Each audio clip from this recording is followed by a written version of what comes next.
Itulah kenapa disebut inna lillahi wa inna ilaihi raji'un.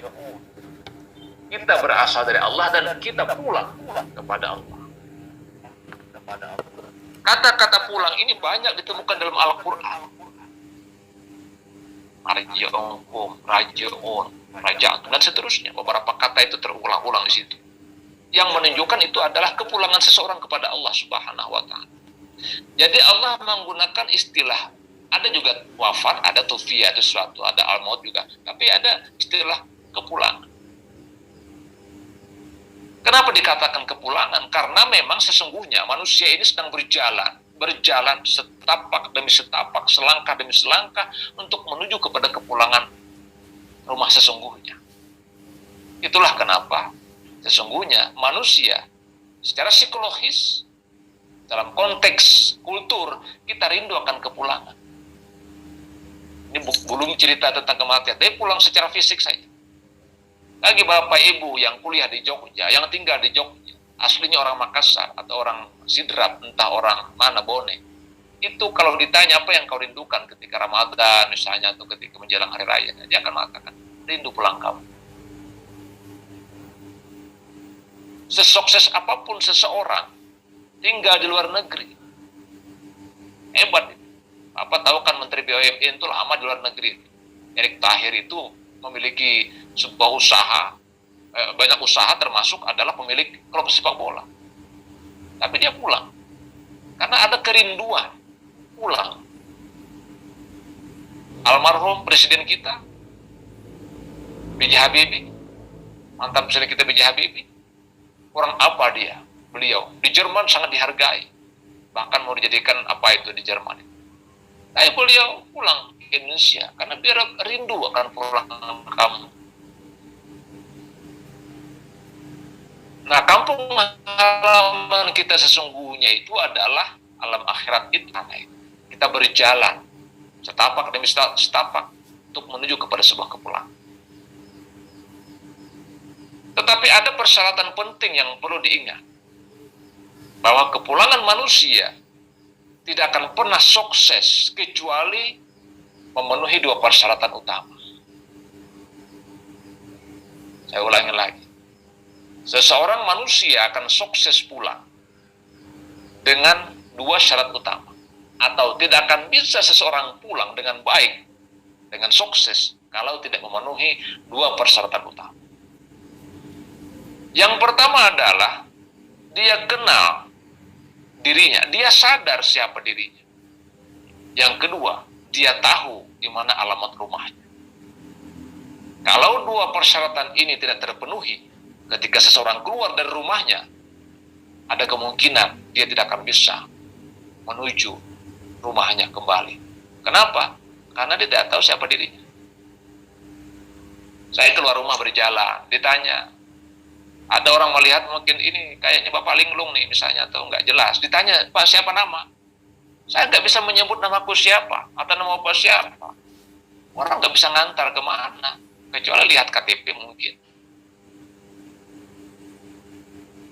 Yang kedua, kalau orang bertanya, Bapak alamatnya di mana? Dia nggak bisa jawab, nggak tahu. Susah pulang. Beginilah perumpamaan sesungguhnya ketika manusia ingin pulang kembali kepada Allah Subhanahu wa Ta'ala. Persyaratan utamanya adalah dia harus tahu siapa dirinya, mengerti siapa dirinya. Yang kedua, dia tahu alamat perjumpaan dengan Allah. Dia tahu alamat bertemu dengan Allah Subhanahu wa Ta'ala. Bapak Ibu yang saya hormati, izinkan saya mengurai kurang lebih 20 menit lagi. Jadi insya Allah pukul 9.30 kita akan selesai. Yang pertama adalah kita harus mengerti siapa, who we are. We have to know who we are. Kita harus tahu siapa kita sesungguhnya. Orang biasa menepuk pundak dengan cara ini, saya loh. Saya berkata itu bukan dia, itu adalah pundaknya si A. Jadi ketika seseorang ditanya siapa Anda, kadang-kadang dia menunjuk wajahnya, mengangkat tangannya. Itu adalah bodinya. Banyak orang yang tidak mengerti akan makna jati dirinya karena dia melihat dalam perspektif fisik semata, lupa bahwa di dalam dirinya, di dalam dirinya ada satu software yang sangat berperan di dalam kehidupan.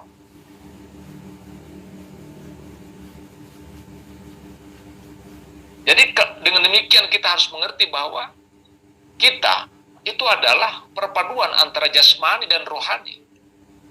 Bukan semata jasmani yang sering kadang-kadang lebih kita perhatikan ketimbang rohaniah kita. Kalau soal fisik luar biasa, berjuta-juta habis uang. Hanya untuk apa? Mungkin. Ya, orang bilang namanya facial. 3 kali sebulan. Orang mandi biasa, dia mandi uap. Ada namanya kalau kita gunting kuku, gunting sendiri. Ada dia medicure, pedicure. Oh, semua itu soal fisik. Itu berjuta-juta habis. Tapi lupa bahwasanya ada satu yang diabaikan. Yaitu aspek dalam. Aspek rohaniah. Yang suatu saat ini akan kembali kepada Allah Subhanahu wa Ta'ala. Itulah kenapa orang ketika hanya mengutamakan aspek jasmaniah, orang tidak akan pernah bahagia secara hakiki. Karena dia melupakan jati diri asli. Orang hanya memperhatikan casingnya, lupakan software atau pulsanya. Makna dalamnya. Maka Allah mengingatkan kepada kita, wa nafsi wa ma sawwah fa alhamaha fujuraha wa taqwa qad aflaha man zakkaha wa qad khaba man dassaha. Allah itu berfirman, Allah bersumpah, wa nafsi wa ma sawwah, dan demi jiwa serta penyempurnaannya. Kami ilhamkan di dalam jiwa itu ada potensi kebaikan, juga ada keburukan. Tetapi Allah mengingatkan, qad aflaha man zakkaha, sungguh beruntung orang-orang yang mensucikannya, wa qad khaba man dassaha, dan rugi orang-orang yang mengotori. Nah, Bapak Ibu yang saya hormati, biasa orang tidak tahu tentang siapa diri sesungguhnya, kecuali ketika terjadi apa yang disebut dengan daruriyah, kedaruratan.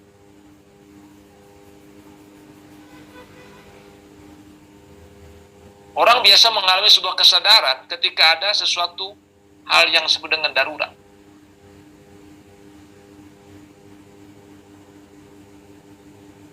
Misalnya apa? Biasanya orang lupa kepada Allah. Ketika lupa, sebutlah begini. Ada kesadaran akan ketuhanan. Itu terjadi ketika manusia mengalami kedaruratan. Ketika orang terbang di atas ketinggian 36.000 kaki, mungkin penumpang itu ada yang tidur, ada yang baca koran, ada yang makan, ada yang berbincang, mungkin lupa dengan Tuhan. Nah, sebagian kecil mungkin ada yang masih baca-baca Quran apalah.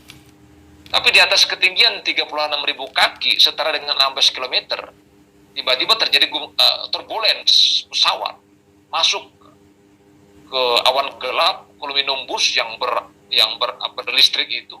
Tiba-tiba listriknya padam di dalam pesawat, guncangan begitu keras, maka saya berkeyakinan selama itu dia orang Islam. Yang tadinya mungkin tidur, dia bangun, dia teriak takbir atau mengucapkan istighfar. Yang baca buku, dia lepaskan bukunya, dia mungkin bicara, menyebut nama Allah. Yang makan, dia lupakan makanannya, dia akan menyebut nama Allah. Kenapa dia ingat kepada Allah? Karena kondisinya krisis atau darurat. Demikian juga terjadi kesadaran akan diri, self-awareness, atau diri orang lain ketika itu ada krisis. Sebutlah misalnya ketika ada orang sudah hampir meninggal dunia, orang masih menyebut diri orang itu adalah sebagai sosok yang secara fisik namanya. Tapi ketika orang katakanlah si A ini dikatakan telah sempurna wafat, maka orang kemudian bertanya kepada tetangga, orang kaget, bertanya kepada istrinya, ada apa dengan si A? Istrinya berkata, Bapak telah pergi. Bapak telah tiada. Sampai dengan ibu almarhumah. Ketika kita semuanya kaget, lalu kemudian kita berkata, ada apa dengan ibu? Orang mengatakan, wajah telah pergi, wajah telah kembali. Padahal pada saat itu beliau masih di rumah sakit, fisiknya masih ada, fisik beliau masih ada. Tapi kenapa orang sudah mengatakan beliau pergi, beliau kembali? Jadi kalau begitu, kita sesungguhnya itu adalah esensi dalam aspek rohaniah yang mengontrol semua gerak kehidupan kita ini, yang suatu saat akan kembali kepada Allah, mempertanggungjawabkan segala apa yang telah dilakukan oleh tubuh kita ini. Maka Allah berpesan, bersihkan, qad aflaha man zakkaha wa qad khaba man dassaha. Beruntung orang yang mensucikan dirinya. Bersihkan jiwa kita, agar kelak kita kembali dengan tenang, menjadi orang-orang yang dengan jiwa mutmainnah. Ya ayyatuhan nafsul mutmainnah, irji'i ila rabbiki radiyatan mardiyah, wadkhuli fi ibadi wadkhuli jannah. Itulah kenapa ketika ini kan sudah mau datang musim haji. Di musim haji kita tahu bahwa setiap orang siapapun yang datang, dengan jabatan apapun, dengan kekayaan apapun, tanggalkan semua atribut itu. Tidak ada lagi di situ yang namanya orang yang paling kaya, yang belum berkuasa, semuanya berpakaian sama rata. Berpakaian ihram. Menunjukkan apa? Bahwa di dalam dirinya itu yang sesungguhnya adalah rohaniah yang akan menghadap Allah Subhanahu wa Ta'ala. Atribut, kekuasaan, topeng itu ditanggalkan semua. Dengan cara apa? Dengan cara berpakaian kain ihram dan wukuf di Arafah. Bapak Ibu yang saya hormati, mari kita lihat wukuf itu puncaknya haji. Tidak sah haji itu kalau tidak wukuf. Itulah kenapa ketika ada orang sakit sekalipun ditandu dia wukuf di Arafah. Arafah bermakna pengenalan. Apa itu wukuf? Kalau kita pergi ke Arab Saudi, Bapak Ibu, kita akan melihat tertulis banyak di jalan, itu namanya mamnu'ul wukuf. Apa itu mamnu'ul wukuf? Artinya dilarang parkir. Berarti wukuf itu dalam bahasa kitanya parkir. Apa itu parkir? Yaitu meletakkan mobil atau motor di tempat khusus, lalu orangnya keluar, itu parkir namanya. Kalau hanya singgah sebentar beli minuman di warung kecil, itu bukan parkir, itu hanya singgah. Tapi kalau parkir meletakkan mobil atau motor di suatu tempat dan orangnya, pemiliknya meninggalkan, dia berjalan ke mana entah kemana, itu namanya parkir. Inilah disebut ketika kita wukuf dengan pakaian kain putih itu menanggalkan semua atribut, kita wukuf. Kita apa? Parkir diri kita, parkir jasmaniah kita di situ, di Arafah itu. Lalu kemana rohaniah kita? Kita bermunajat kepada Allah. Kita memiliki jaringan, istilahnya mungkin wifi lah, proses wifi menghubungkan kepada Allah, entah downloadkah namanya, supaya tersambung kepada Allah Subhanahu wa Ta'ala. Itulah makna wukuf. Agar kita paham siapa jati diri kita, sehingga dikatakan man arafa nafsahu arafa rabbahu. Orang siapa mengenal dirinya, maka dia kenal Allah. Yang kedua adalah persyaratan seseorang bisa pulang kembali kepada Allah, dia harus tahu alamat perjumpaan dengan Allah. Alamat untuk bertemu dengan Allah. Dalam bahasa tasawuf disebut dengan makam tertentu, tapakan station, tahapan-tahapan di mana dia akan menuju kepada Allah Subhanahu wa Ta'ala. Itu perbincangan tentang makamat ini panjang. Paling tidak sing menyampaikan bahwa setiap orang siapapun dia harus mengawali makamat itu dengan taubat kepada Allah Subhanahu wa Ta'ala. Permohonan ampun kepada Allah Subhanahu wa Ta'ala. Allah menyuruh kita bertaubat karena rahmat Allah maha luas, ampunan Allah juga maha luas. Ya ayyuhalladzina amanu tubu ilallahi taubatan nasuha. Asa rabbukum ayyukaffira ankum sayyi'atikum wa yadkhulakum jannatin tajri min tahtiha al-anhar. Allah menyuruh kita bertaubat. Semoga Allah mengampuni dosa-dosa kita, menghapuskan segala kesalahan-kesalahan kita. Dan tentu ditambah dengan karakter-karakter yang baik tadi. Istilahnya amal saleh ya. Jadi orang masuk surga itu hanya dua, amanu wa amilus salihah. Innal ladzina amanu wa amilus salihati kanat lahum jannatul firdausi nuzula. Jadi iman dan amal saleh. Amal saleh inilah sebagai tahapan-tahapan, tapakan-tapakan kita menuju kepada Allah Subhanahu wa taala. Sebelum kita kembali kepada Allah, maka ikutilah tahapan station ini dengan baik. Kita sering bertaubat amal saleh, persis seperti yang disampaikan tadi oleh teman-teman kita. Ya, kita seperti Ibu Haijah Salma, kita harus menjadi manusia-manusia santun kepada siapapun, baik ucapan, perkataan, atau misalnya berlaku. Karena Nabi juga menyuruh kepada kita. Suatu hari dikatakan siapa muslim yang ditanya siapa muslim yang baik, Rasul bertanya, tidak panjang definisi muslim yang baik itu. Rasul singkat mengatakan, al-muslimu man salimal muslimuna min lisani wa yadi. Seorang muslim yang baik itu kata Rasul adalah muslim yang apabila orang lain merasa nyaman, tentram, damai karena ucapan-ucapannya dan karena perbuatan. Itulah almarhumah, santun. Demikian juga, tapakan itu adalah seperti amanah. Seperti nama beliau tadi saya katakan, Salma itu santun, amanah, lurus, istiqamah, manajerial, akademis, ya humanis. Ini semua amal-amal saleh beliau, karakter yang baik yang beliau miliki, yang beliau bangun dalam kehidupan, yang membuat orang lain merasa nyaman, tenang, bahagia karena jasa beliau, karena ucapan-ucapan beliau. Dan itu kita rasakan semua.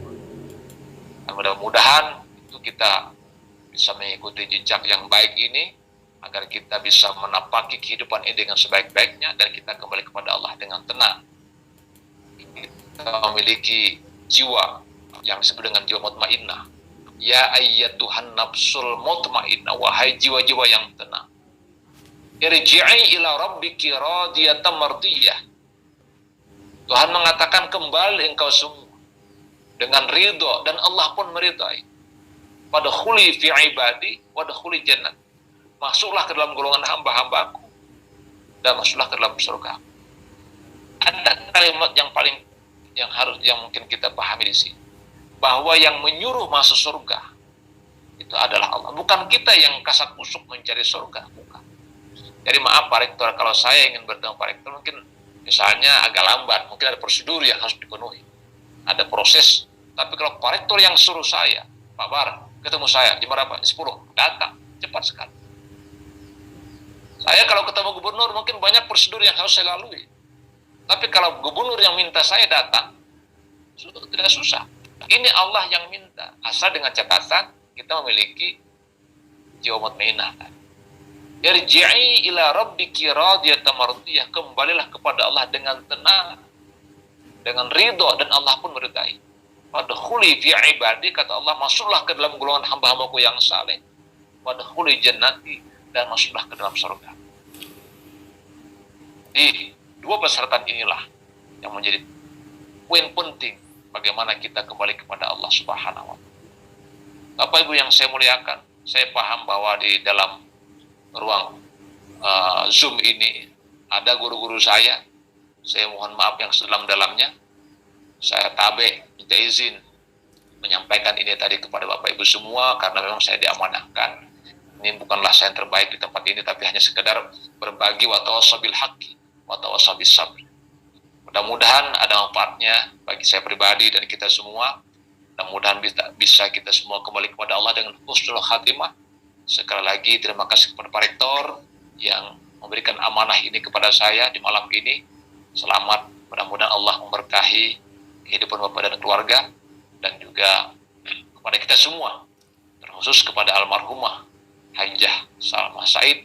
Mudah-mudahan beliau almarhumah diberikan maghfirah, ampunan oleh Allah Subhanahu wa taala, diterima segala amal ibadahnya dan masuk ke dalam surganya.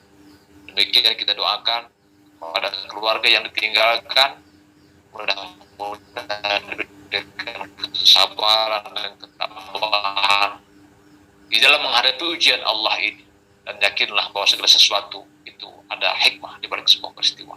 Terima kasih atas segenap perhatian Bapak-bapak dan Ibu-ibu dimanapun berada. Mohon maaf atas segenap kekurangan-kekurangan saya di malam ini. Akhirul kalam. Assalamualaikum warahmatullahi wabarakatuh.